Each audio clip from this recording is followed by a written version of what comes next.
Daniel capítulo 5, verso número 22. Vamos a continuar con nuestra serie, Fieles hasta el final. Este es el tema número 24.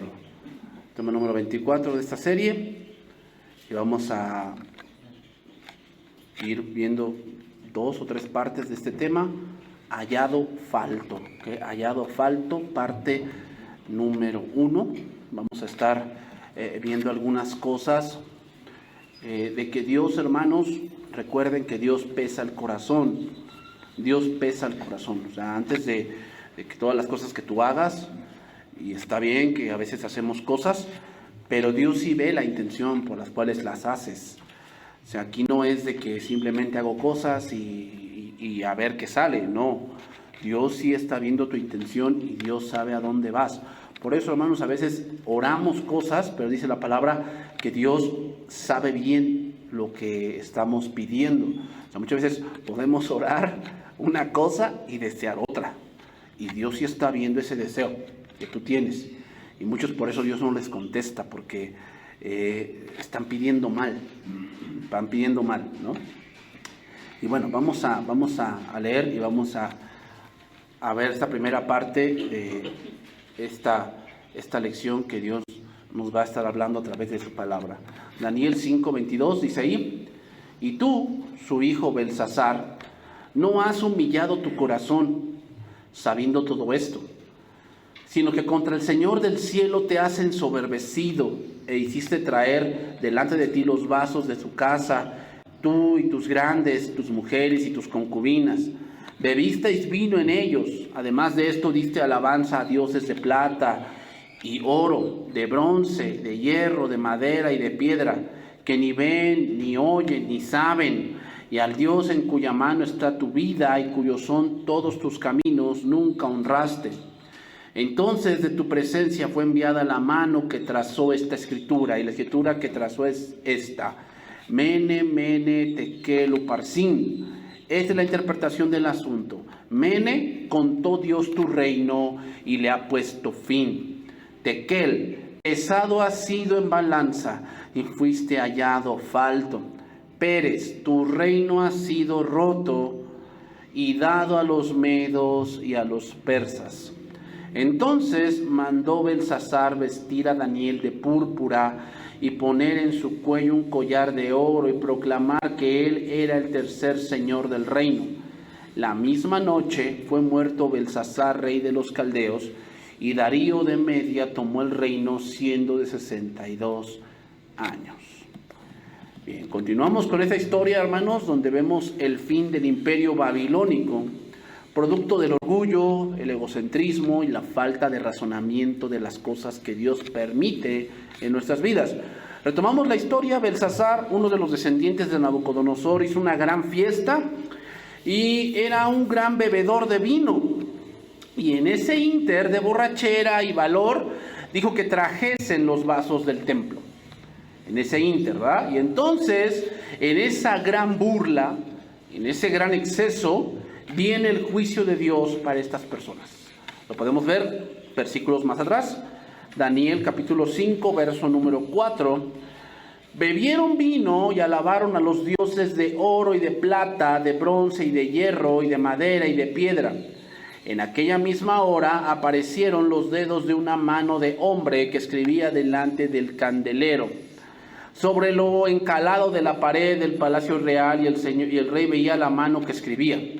Entonces el rey palideció y sus pensamientos lo turbaron, y se debilitaron sus lomos y sus rodillas daban la una con la otra. Y el rey gritó en alta voz que hiciesen venir magos, caldeos y adivinos, y dijo el rey a los sabios de Babilonia: cualquiera que lea esta escritura y me muestre su interpretación, será vestido de púrpura y un collar de oro llevará en su cuello y será el tercer señor en el reino. Entonces fueron introducidos todos los sabios del rey, pero no pudieron leer la escritura ni mostrar al rey su interpretación. Entonces el rey Belsasar se turbó en sobremanera y palideció, y sus príncipes estaban perplejos. Bien, hermanos, el hecho de que Belsasar usara estos vasos sagrados para alabar a los dioses paganos de Babilonia fue, antes que nada, evidencia de su devoción a dioses falsos. Pero peor aún, fue un insulto deliberado al verdadero Dios. Belsasar se estaba mofando públicamente del Dios de Israel.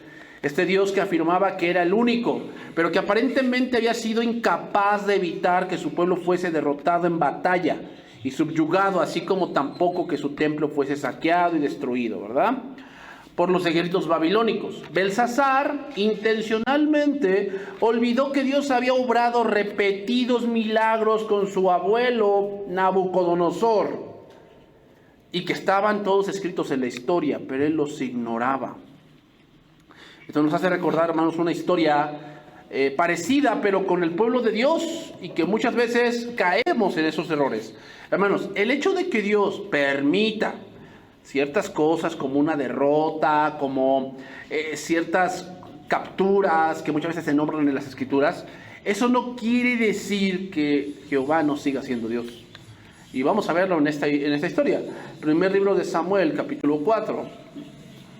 Primer libro de Samuel, capítulo 4, verso 1. Vamos a estar estudiando esa historia que nos va a enseñar ese tipo de principios. Entonces, Belsasar pensaba que el Dios de Israel era inferior, pues porque había permitido que su pueblo hubiese sido vencido. Y hermanos, debemos de tener mucho cuidado en cómo razonamos ciertas cosas que Dios permite. Dios permite ciertas cosas, pero si ese razonamiento no te está llevando a Dios, tienes que tener cuidado. Tienes que tener cuidado, porque si ese pensamiento que tú estás teniendo con respecto a cierto asunto no te está llevando a Dios, a ver la mano de Dios, a ver su providencia, a ver su soberanía, vas a tener algo desafortunado. Y Dios va a tener que a tus pensamientos ponerles un alto. Y vamos a ver ahorita cómo es esto. Miren, vamos a ver del 1 al 5 primeramente de este pasaje. Primer libro de Samuel, capítulo 4, versos del 1 al 5. Y Samuel habló a todo Israel. Y por aquel tiempo salió Israel a encontrarse en batalla a los filisteos. Y acampó junto a Ebenezer, y los filisteos acamparon en Afec. Y los filisteos presentaron la batalla a Israel, y trabándose el combate, Israel fue vencido delante de los filisteos, los cuales hirieron en la batalla en el campo como a 4,000 hombres. Cuando volvió el pueblo al campamento, los ancianos de Israel dijeron: ¿por qué nos ha herido hoy Jehová delante de los filisteos? Traigamos a nosotros de Silo el arca del pacto de Jehová, para que viniendo entre nosotros nos salve de la mano de nuestros enemigos. Y envió el pueblo a Silo, y trajeron de allá el arca del pacto de Jehová de los ejércitos, que moraba entre los querubines, y los 2 hijos de Elí, Ofni y Fines estaban allí con el arca del pacto de Dios. Aconteció que cuando el arca del pacto de Jehová llegó al campamento, todo Israel gritó con gran júbilo, que la tierra tembló. Bien, hermanos, ahí vemos 2 personajes, los filisteos, ¿no? Los filisteos. Los filisteos eran un pueblo costero. De hecho, los egipcios le llamaban los pueblos del mar. Y cuando los israelitas entraron en la tierra prometida, no pudieron desalojarlos.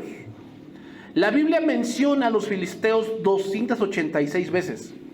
Y dejaron muy poco al mundo en el ámbito de la cultura, O sea, los filisteos eran un pueblo que no dejaron mucha riqueza ni cultural, ni literatura, ni conocimiento.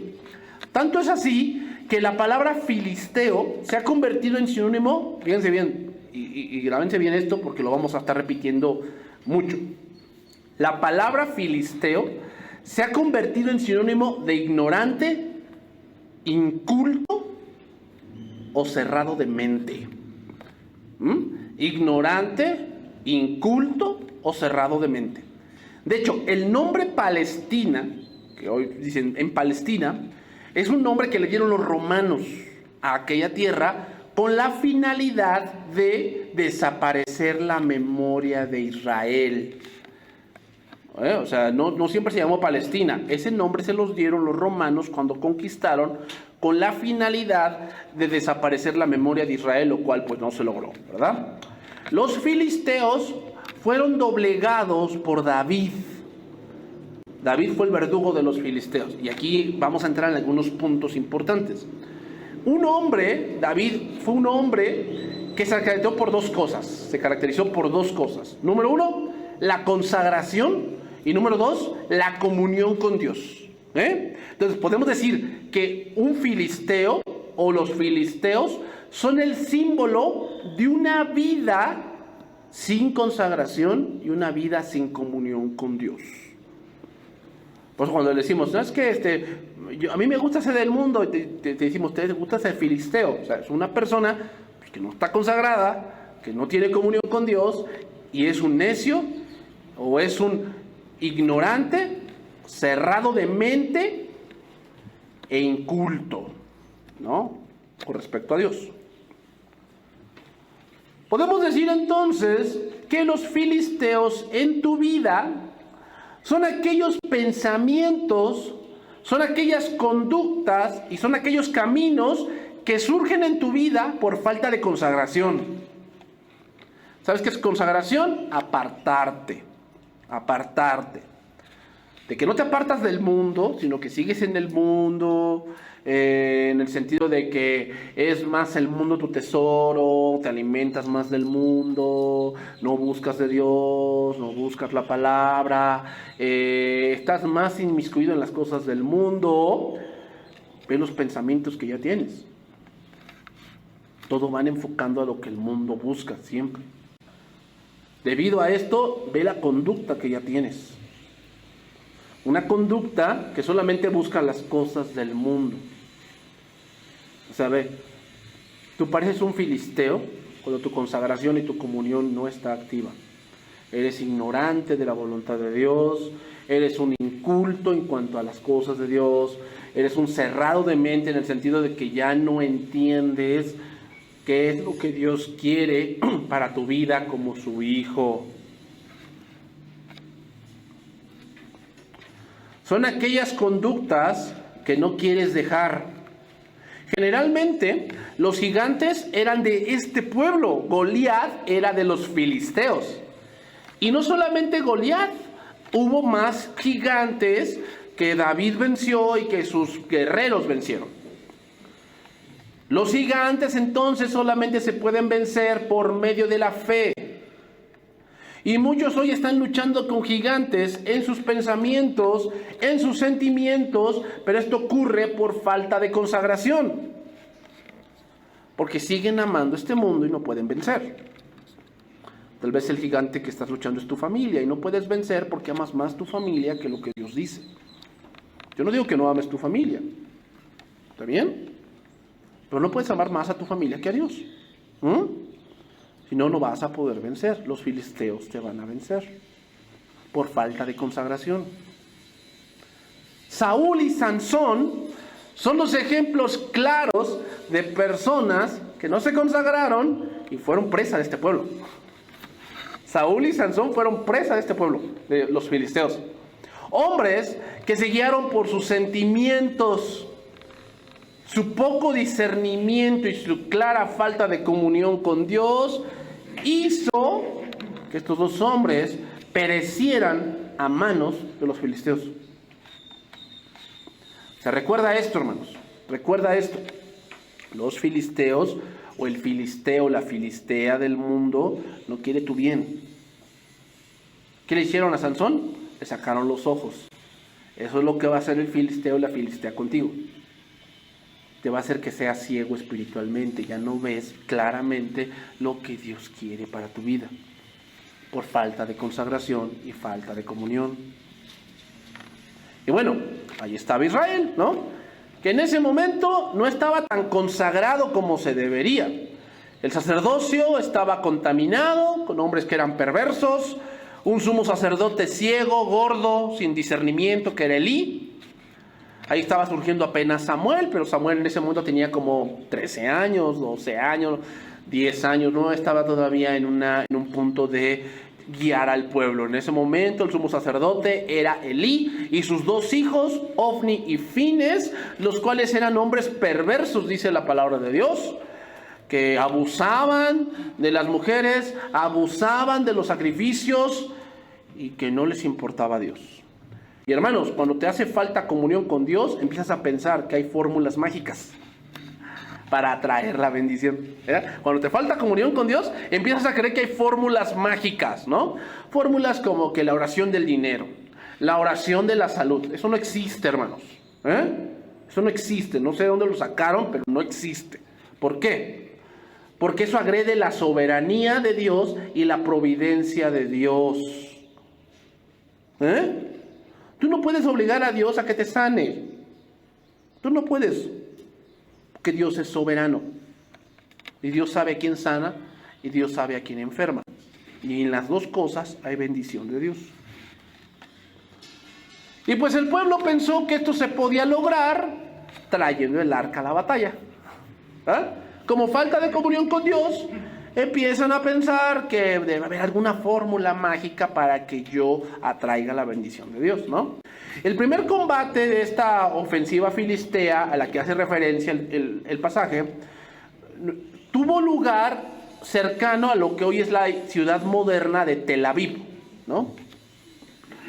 Una ciudad muy importante de Israel.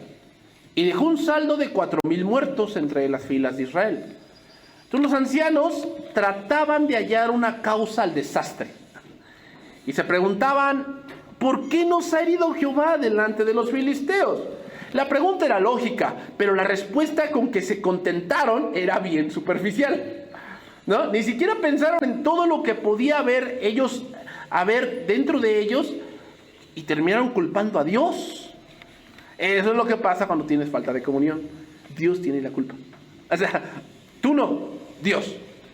Es que Dios no me quiere bendecir. Es que Dios no está viendo el esfuerzo que estoy haciendo por venir a la iglesia. Entonces piensas que por venir a la iglesia ya, Dios tiene que hacer las cosas a tu favor. ¿Te das cuenta que la falta de comunión que tienes? Empiezas a pensar que hay fórmulas mágicas. En conclusión, consideraron que la solución estaba en llevar el arca del pacto para que los acompañara en la batalla y con ello la victoria iba a ser segura, según ellos.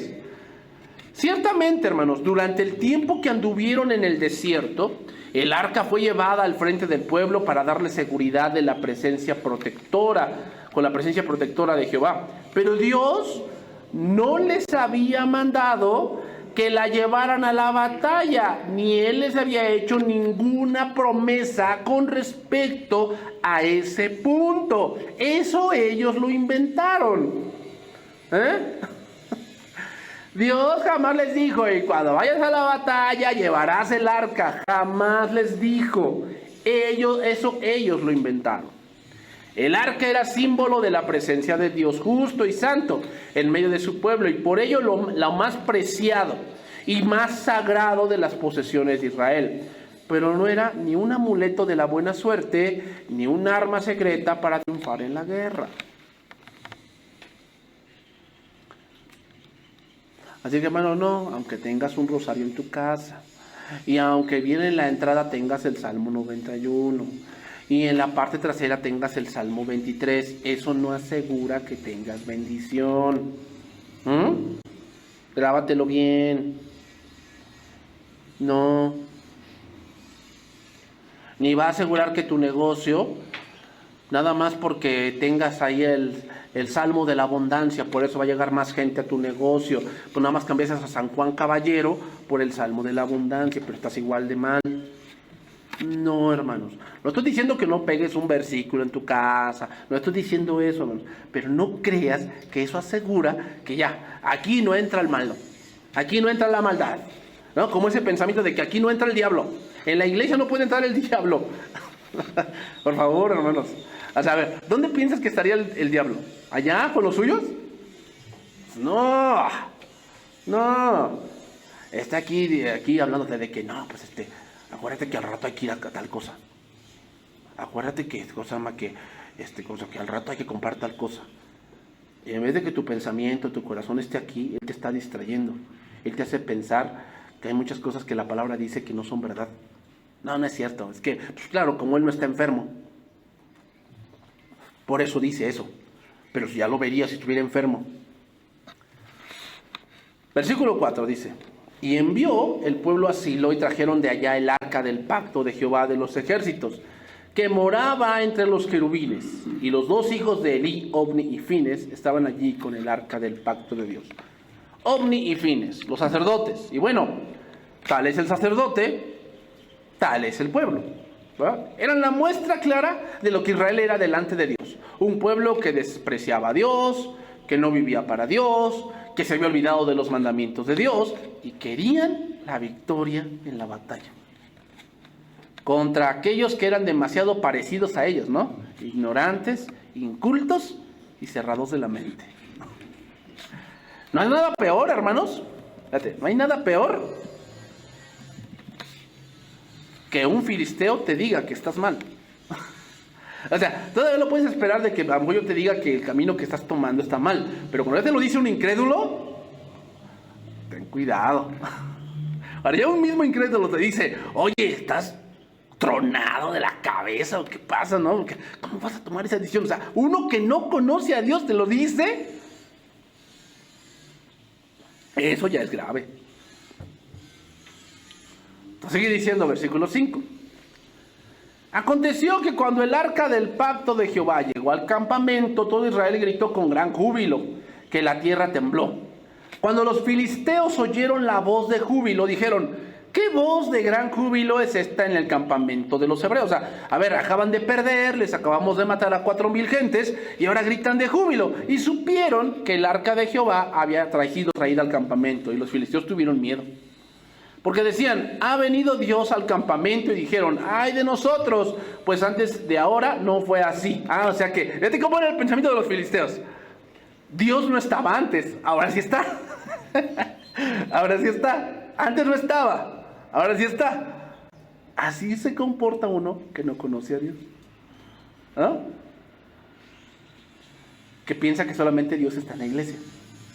O sea, solamente Dios está aquí. Y cuando te vas a tu casa, ¿no? ¿Y tu trabajo no? No seas como un filisteo. El filisteo sí pensaba, ¿no? Ha venido Dios al campamento. O sea, ¿antes no estaba? Pues eso es lo que ellos creían, que antes el Dios no estaba en el campamento y que ahora sí. Versículo 8. ¡ay de nosotros! ¿Quién nos librará de la mano de estos dioses poderosos? Estos son los dioses que hirieron a Egipto con toda plaga en el desierto. Mira, mejor los filisteos se acordaban de lo que Dios había hecho que Israel. Israel estaba peor que los filisteos, estaba peor. Ignorantes, incultos, cerrados de la mente. Esforzaos, oh filisteos, y sed hombres, para que no sirváis a los hebreos, como ellos nos han servido a vosotros. Sed hombres y pelead. Pelearon pues los filisteos, e Israel fue vencido nuevamente.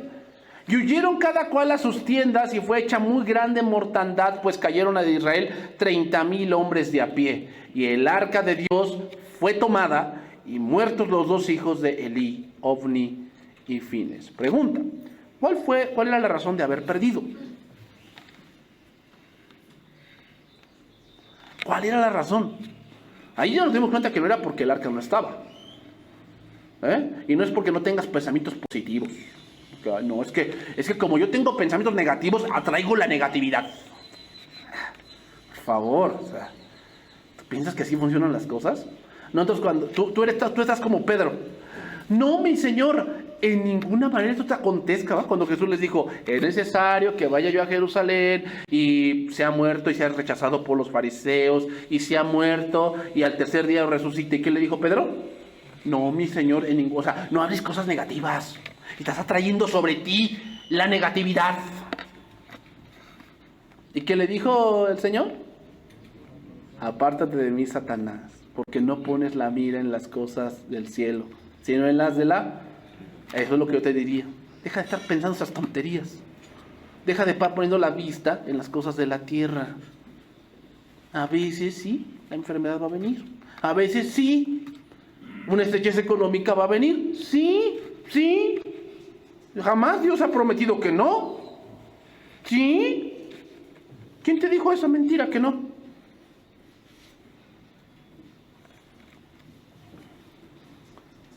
Entonces, ¿por qué habían perdido? La respuesta es por su contaminación con el mundo. Por eso Ofni y Fines murieron, porque eran la figura de lo que Dios desaprobaba. Y así era el pueblo.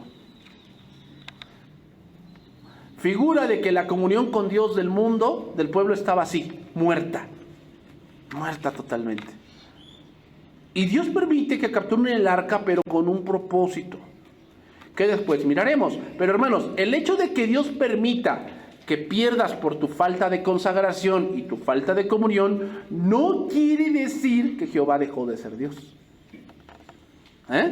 Nuevamente, el hecho de que Dios permita que pierdas por tu falta de consagración y tu falta de comunión, no quiere decir que Jehová dejó de ser Dios, ¿no? Porque muchos dicen esto: ay, pues si Jehová es Dios, ¿por qué no me libró de esto? No, es que no es así. Es que tu falta de consagración y tu falta de comunión hizo que perdieras esa batalla. Pero eso no quiere decir que Dios dejó de ser Dios. A Dios no le frustras el plan, solamente que tu vida pues es más pesada.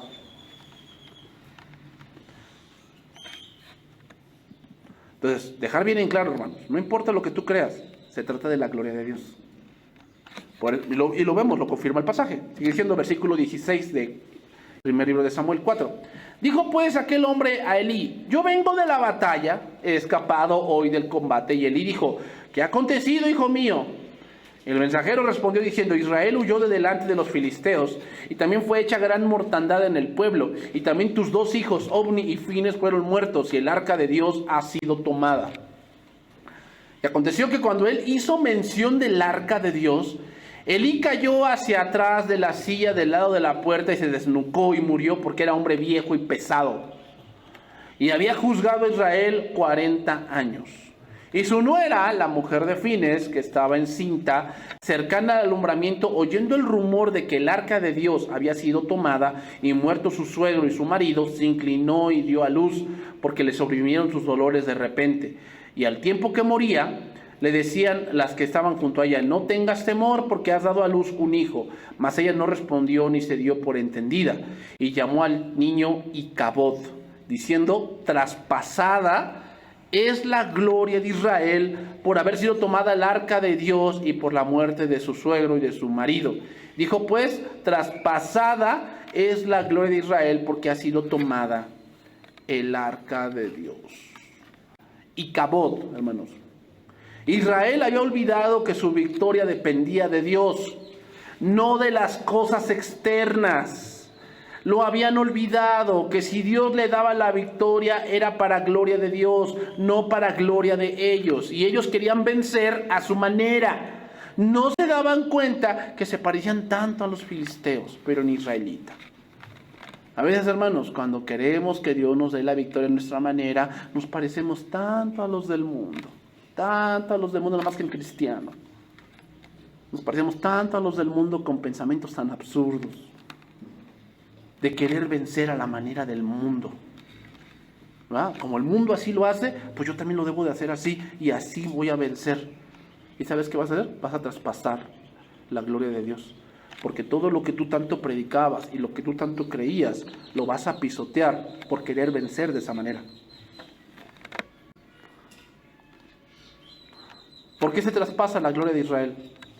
Porque por falta de comunión y consagración.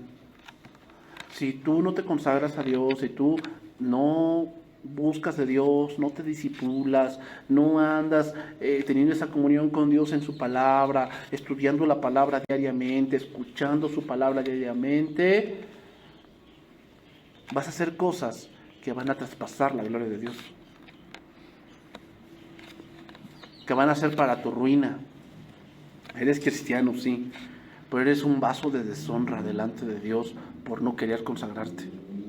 David nunca perdió contra este pueblo, nunca perdió. Porque la clave era tener comunión con Dios, estar consagrado a sus mandamientos, lo cual el pueblo en este momento no tenía.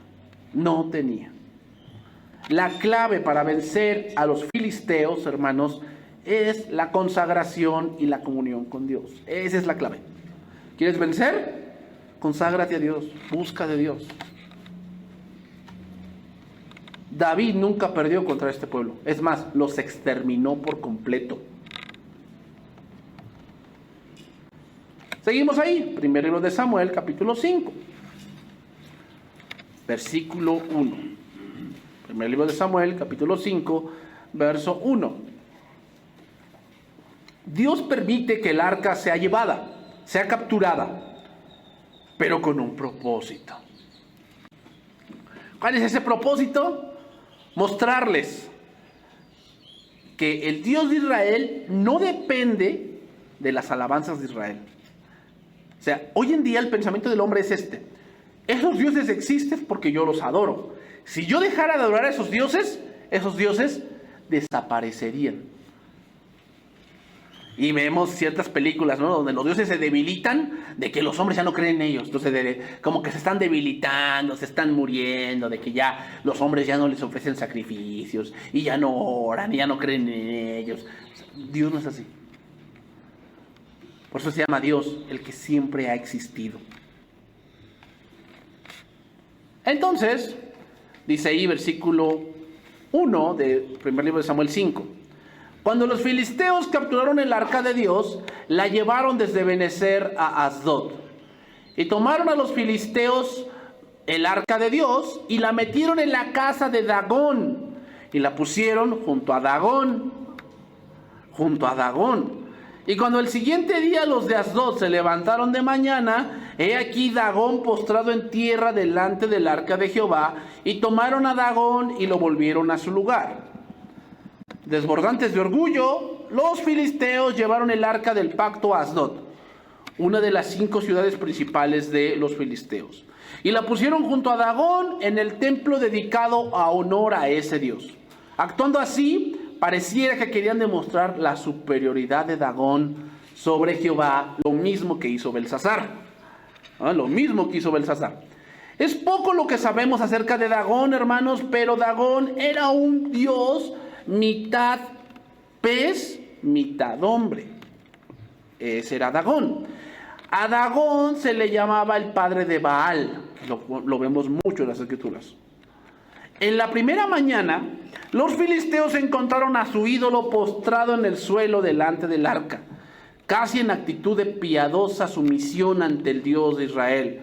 Y los sacerdotes de Dagón tienen que haberse quedado pasmados pensando cómo pudo haber ocurrido algo semejante. ¿Quién fue el insensato que bajó el dios de ahí y lo puso ahí abajo? ¿Cómo es posible? La respuesta estaba en el interior del arca, ¿verdad? Que dijo Dios: no tendrás dioses ajenos delante de mí.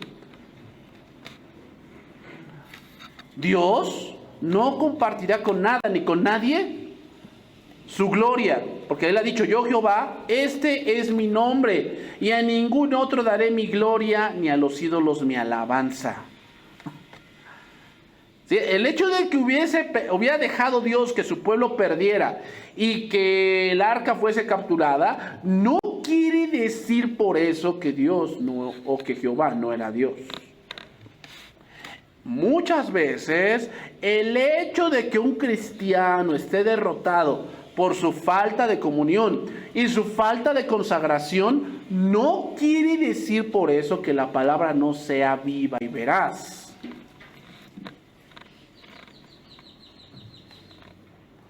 Los filisteos interpretaban su victoria sobre Israel como indicación de la superioridad de Dagón sobre Jehová, y querían expresar esa superioridad dejando el arca de Dios a los pies de Dagón, y eso era algo inverosímil. Muchas veces nosotros queremos que Jehová esté a la merced de lo que pensamos, ¿verdad? Que Dios se acople a mis planes. Yo tengo estos planes, Dios se tiene que acoplar a estos planes. ¿Sabes lo que va a hacer Dios con tus planes? Te los va a tirar. Porque tus planes son tu Dios. Y no tendrás dioses ajenos delante de mí, te los va a tirar. Pero claro, te vas a esforzar por hacerlos, ¿verdad? Porque el que se esfuerza alcanza. Bueno, también se esforzaron en hacerlo, vean lo que dice. Y cuando al siguiente día los de Asdod se levantaron de mañana, he aquí Dagón postrado de tierra delante del arca, y tomaron a Dagón y lo volvieron a su lugar. Y volvieron a levantarse de mañana el día siguiente, y aquí que Dagón había caído postrado en tierra delante del arca de Jehová, y la cabeza de Dagón y los 2 palmas de sus manos estaban cortadas sobre el umbral, habiéndole quedado a Dagón el tronco solamente. Por esta causa, los sacerdotes de Dagón y todos los que entran en el templo de Dagón no pisan el umbral de Dagón en Asdod hasta hoy. Y se agravó la mano de Jehová sobre los de Asdod, y los destruyó y los hirió con tumores en Asdod y en todo su territorio. Y viendo esto los de Asdod dijeron: no quede con nosotros el arca del Dios de Israel, porque su mano es dura sobre nosotros y sobre nuestro Dios Dagón. Ay, dice, fíjate los filisteos cómo llegaron, a qué conclusión llegaron. Esto es culpa del arca, o sea, no hay de otra. Fíjate bien lo que pasa, que un filisteo a qué conclusión llega. Con dolor, pero llega a esa conclusión. Cuando llegó la mañana del día siguiente, los sacerdotes de Dagón, que ya tenían razones para estar atemorizados, encontraron al entrar al templo que una vez más el ídolo estaba rostro en tierra delante del arca. Pero esta vez vieron lo verdaderamente inútil que era su Dios. La cabeza y las manos de Dagón estaban desmembradas sobre el umbral de la puerta. Eso habría bastado para que se les abrieran los ojos a la verdadera gloria de Dios, pero lo único que hicieron fue desarrollar una nueva superstición. Desde allí en adelante, los que entraban en el templo de esa deidad evitaban pisar el umbral. Hermanos, ¿no es extraño que muchos encuentren más atrayente los fraudes que la verdad revelada por Dios? ¿No es extraño eso? Que Dios te está empujando a que lo reconozcas y empiezas a crear supersticiones de que, ay no, pues es que este día me sentí mal porque este día no me levanté bien a las 7, me levanté a las 8 y ahí fue porque me enfermé, porque Dios me castigó con eso. Deja de ser supersticioso, ahí estás, ¿no? Dagón te tiró algo y... Muchos, como los filisteos, piensan que fue su inteligencia, ¿verdad? Y muchos tienen a su Dagón mitad Biblia, mitad miego. ¿Ah? Mitad Biblia, mitad miego. Y ahí está mi Dagón delante de Dios. Señor, yo pienso que esto está bien porque tu palabra dice.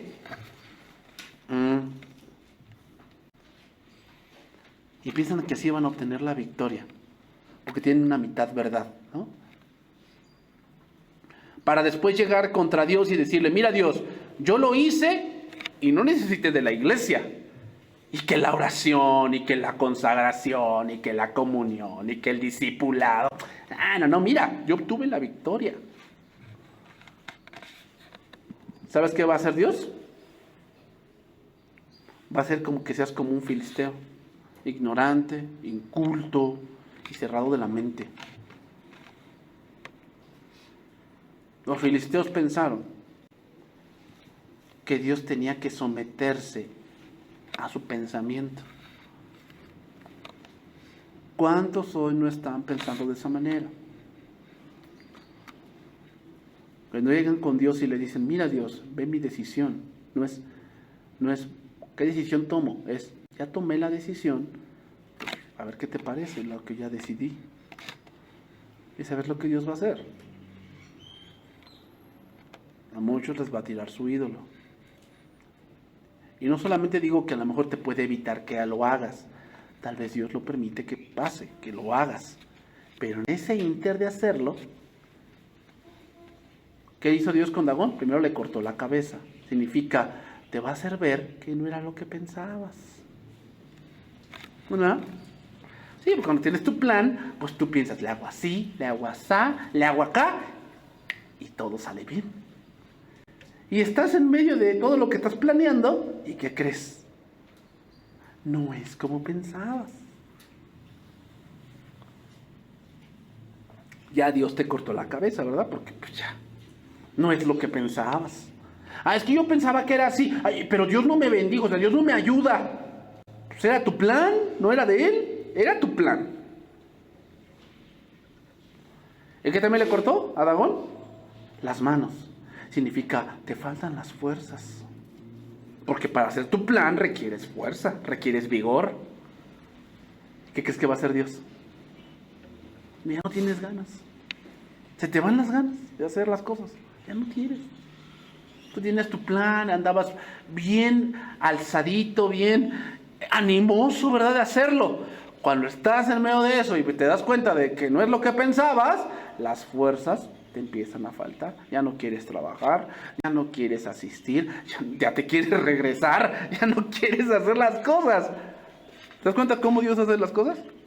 Hermanos, el hecho de que Dios a veces permita que seamos derrotados y que caigamos por nuestra falta de consagración y nuestra falta de comunión, no quiere decir por eso que la palabra no sea viva y eficaz, en el sentido de que no quiere decir que los principios de Dios no se van a cumplir si volvemos.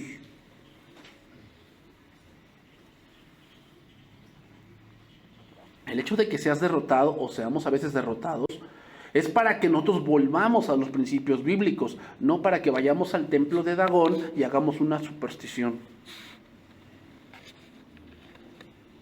Pensando que haciendo ciertos métodos que pensamos que deberíamos hacer, es como vamos a obtener la victoria. No. No. Israel debió haber llegado a esa conclusión. Entonces dice esos últimos versículos para irnos por la parte final. Y se agravó la mano de Jehová sobre los de Asdod, y los destruyó y los hirió con tumores en Asdod y en todo su territorio. Empezó a haber enfermedad. Empezó a haber enfermedad. Y viendo esto, los de Asdod dijeron: no quede con nosotros el arca del Dios de Israel. ¿Qué hicieron? Los filisteos. ¿Ven cómo actuó un filisteo? No quiero nada que ver con Dios. En vez de humillarse, decir: Señor, así piensa un filisteo que no tiene comunión, un cristiano que no tiene comunión y consagración. ¿Saben qué piensa? Que la mejor manera de solucionar las cosas es alejarse de Dios. Esa es la mejor manera.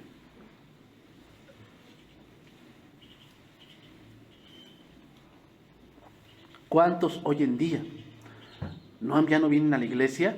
No por cosas que ellos dicen de la iglesia, sino porque fueron derrotados por su falta de consagración y su falta de comunión, y lo que deciden es ya no venir.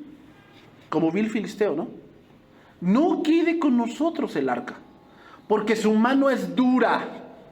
O sea, piensan que al alejarse de la iglesia, las consecuencias no van a venir.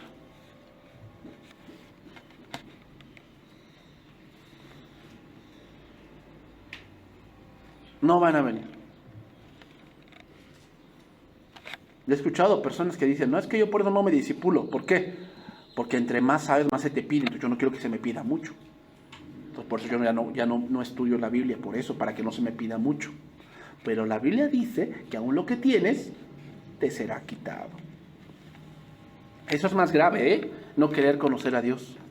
¿Por qué? Porque piensas que tienes una justificación delante de Dios haciendo eso.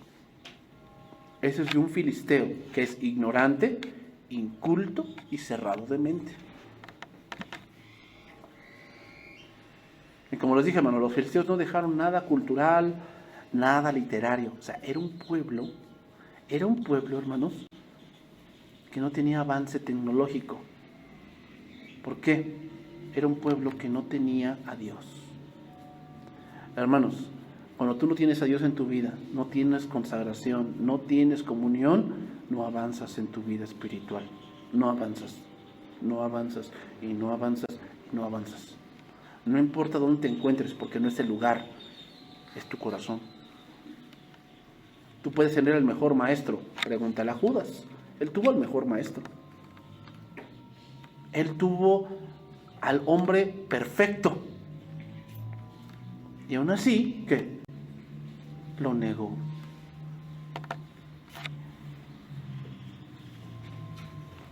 Daniel capítulo 5, verso 4, y vámonos por la parte final. Ya nada más tengo 5 minutos. Entonces, hermanos, si tú te estás formando un Dagón, ¿verdad? Que es mitad la Biblia, mitad tú. Reflexiona. Si eso es lo que Dios quiere para ti. Pero no seas como un filisteo, inculto, ignorante, cerrado de la mente, que no entiende la voluntad de Dios. No seas como un filisteo. Bebieron vino y alabaron a los dioses de oro y de plata, de bronce y de hierro y de madera y de piedra. En aquella misma hora aparecieron los dedos de una mano de hombre que escribía delante del candelero sobre lo encalado de la pared del palacio real, y el rey veía la mano que escribía. Entonces el rey palideció y sus pensamientos lo turbaron, y se debilitaron sus lomos y sus rodillas daban la una con la otra. El rey gritó en alta voz que hiciesen venir magos, caldeos y adivinos, y dijo el rey a los sabios de Babilonia: cualquiera que lea esta escritura y me muestre su interpretación será vestido de púrpura y un collar de oro llevará en su cuello, y será el tercer señor en el reino. Entonces fueron introducidos de todos los sabios del rey, pero no pudieron leer la escritura ni mostrar al rey su interpretación. Entonces el rey Belsasar se turbó sobremanera y palideció, y sus príncipes estaban perplejos. Belsasar, otro filisteo más, ¿verdad? Ignorante, cerrado de la mente, inculto. Y hermanos, entendamos esto para terminar. Ser hallado falto quiere decir que no te consagras. Eso es ser hallado falto. Quiere decir que no renuevas tu mente. Quiere decir que menosprecias las bendiciones de Dios. Quiere decir que piensas que tus pensamientos mezclados con tu ego y con la Biblia son los que te llevarán a la victoria. Pero no es así. Dios dejará tus pensamientos sin cabeza y sin manos, y se grabará la mano de Jehová sobre tu vida. Veamos, hermanos, ni los sabios ni los magos pudieron dar la interpretación. O sea, el filisteo tratando de ver la voluntad de Dios a través de sus sentidos carnales, a través de su ego, ¿verdad? Si siento bonito, esa es la respuesta. No necesariamente. Porque si así fuese, pues los que fuman, los que se inyectan heroína, pues esa es la respuesta, ¿no? Pues cada vez que se la inyectan sienten bonito. Pues esa es la voluntad de Dios, ¿verdad? ¿Te dan cuenta cómo eso es un razonamiento que no radica en la verdad? No te puedes guiar así. Tienes que guiarte por la palabra. Un filisteo no va a poder entender lo que Dios escribe. No va a poder entenderlo. Un filisteo jamás te va... O sea, no busques la palabra de Dios en el lugar equivocado. Hay muchos que quieren que Dios les hable con todos tus primos que son más mundanos que nada. Y ahí buscas la respuesta de Dios. Yo no dudo que Dios pueda utilizar un incrédulo, pero eso sería lo último que Dios haría. La primer canal que Dios te va a hablar es su palabra. Pero hay veces a los hombres, ¿no? Buscando ahí con su familia del mundo la respuesta de Dios para su vida. ¿Qué quiere Dios para su vida? Ahí van a buscarla, ¿no? Pues obviamente que te van a decir lo que quieres oír. Es obvio. Si eso quiere tu corazón, amiga. Si eso quiere tu corazón, hijo, pues hazlo. El corazón nunca se equivoca. Supersticiones, ¿no? Supersticiones. Hermanos, ser hallado falto es saber que Dios quitará el candelero de la congregación, de tu casa y de tu entendimiento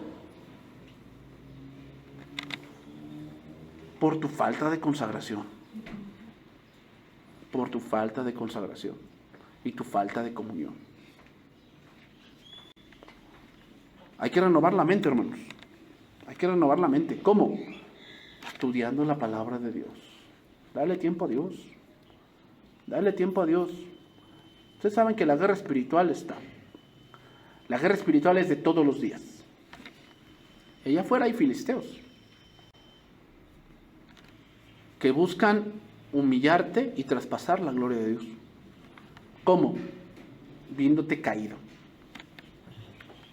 Viéndote que sigues pensamientos como ellos, tratando de solucionar tu vida y la vida de tu familia como el mundo lo haría. Y cuando haces eso, la gloria de Jehová es traspasada. ¿Por qué? Porque estás diciendo que Dagón es mejor que las Escrituras. Y Dios no puede permitir eso. Dios va a tirar tu pensamiento y va a tirar tu ego, como lo hizo con Nabucodonosor. Ser hallado falto, hermanos, es pensar que el entendimiento del Altísimo no equivale nada con la rutina del mundo. No se trata de nosotros, hermanos, se trata de la gloria de Dios. Por eso, sea que comamos, o que bebamos, o que hagamos, que edifiquemos, que celebremos, debemos pensar en cómo glorificar a Dios. Dios no está en desacuerdo que hagamos. La pregunta es, ¿te acerca o te aleja de Dios? Bueno, es que depende cómo lo veas. No. No seas tibio. Responde, ¿es frío o caliente? ¿Te aleja o te acerca? Si te aleja, eso es tu Dagón, no es Dios. Es tu Dagón que lo mezclas con la Biblia y con tu ego, pensando que Dios tiene que someterse a eso, a tu plan, a tu brillante idea. Pero Dios no va a permitir eso. Dios va a tirar tu idea y le va a quitar la cabeza y las manos. Y cuando regreses y cuando veas que tu plan ha fracasado, Dios espera que te humilles, no que digas, no quiero la mano de Jehová sobre mí, mejor me voy, a ver cómo le hago con mi plan, pero hasta donde te vayas, La mano de Jehová, o la gloria de Dios, ¿qué? Llena toda la tierra, como las aguas cubren la mar, así dice la palabra. Bien, hermanos, aquí vamos a llegar a esta primera parte. Tenemos que todavía analizar ahora cómo Dios reveló esa parte. Y ser hallado falto, hermanos, es tener falta de discernimiento. Tener falta de discernimiento. Y eso es muy grave, porque si no tienes discernimiento de las cosas y de los tiempos, hermanos, cosas que deberías hacer, no las haces. Recuerden que Eclesiastés 3 dice, ¿no? Todo tiene su tiempo y todo lo que se quiere debajo del sol tiene su hora. Bueno, ¿a qué tiempo se refiere en ese pasaje? A ambos, al tiempo Cronos y al tiempo Kairos. En el tiempo Kairos, Dios tiene un plan. Pero nosotros vivimos bajo el tiempo Cronos, ¿verdad? Años, minutos, segundos, meses, días. Y hay tiempo para todo. Cuando tú no ves el tiempo de Dios, ¿sabes lo que va a traer para tu vida? Frustración. Frustración. ¿Por qué? Por no saber distinguir los tiempos de Dios. Hay tiempo en el que Dios te da para que estudies, para que te prepares. Y hay tiempo en el que tienes que servir. Si no aprovechas el tiempo de Dios, te vas a frustrar. Por eso vemos tanta gente que piensa que Dios nunca le dio a él nada. No, si Dios te dio el tiempo. ¿Pero qué pasó? Tu egocentrismo, tu falta de discernimiento hizo que perdieras el tiempo. Y cuando lo quieres volver a hacer, ya no tienes fuerzas, no tienes el tiempo, no tienes la capacidad, no tienes la libertad de hacer cosas. Porque se te fue el tiempo. Debemos saber distinguir los tiempos de Dios. Porque si no los distingues, eso va a traer frustración. Belsasar no distinguió los tiempos. ¿Y qué trajo a su vida? que el reino le fuese quitado. Pues si no entendemos los tiempos de Dios, hermanos, podemos perder muchas cosas por no saber distinguir los tiempos. Vamos a orar y vamos a terminar, hermanos.